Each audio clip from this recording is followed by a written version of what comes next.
যেমন গত বছর কামাই দিয়ে করছি, যেহেতু বছর শেষ আর নাই। হ্যাঁ, ওই যে খরচ হচ্ছে, যেহেতু সব জায়গায় যে পরিমাণ কামাই দরকার সেটা আসতেছে না।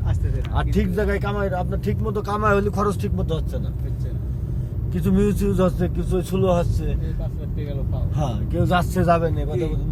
5 লাখ টাকা পাও মানে এই যে আমাকে তো কামাই নেই, তাহলে 5 লাখ টাকা কামাও কি এক মাসে? এই মোটামুটি এসে পর্যন্ত এক মাসে 5 লাখ টাকা কামাই গেছে, এরকম মাস দেখাতে পারবেন স্যার?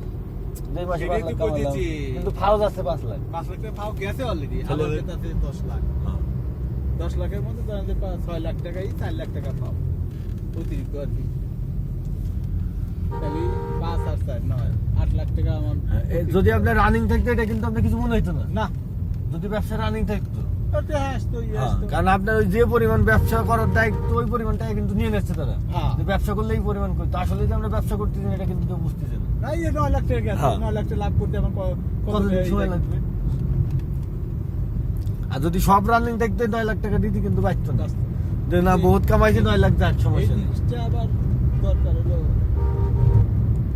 কমার্শিয়াল। হ্যাঁ, এগুলো সেভ করার দায়িত্ব তো কমার্শিয়াল, কিন্তু কমার্শিয়াল ওই রকম। এবার এমনি ঠিক হয়ে যাবে না, এবার নোবাইন্ডক এরপরে নতুন করে না, এবার তো চাইলে কমার্শিয়াল ইচ্ছা মতো কিছু করতে পারবে না। না, এইখানে তো আপনাকে কইছি কথা না, বুঝেন নাই? এগুলো একটু এবার মালের হিসাবে একটু চাইলে তার কমার্শিয়ালের মতো করতে পারবে না। বুঝছেন? এবার কিছু না হলেও তো আমার সাথে একটু শেয়ার করতে হবে। হ্যাঁ, তারপর এইখানে তো নবায়নে আসলে দেখি কোনো সমস্যা হয়, আমার মালের হিসাব কেমনে দেখে এলোমেলো হয়। এটাই তো বুঝেছি। এবার হিসাব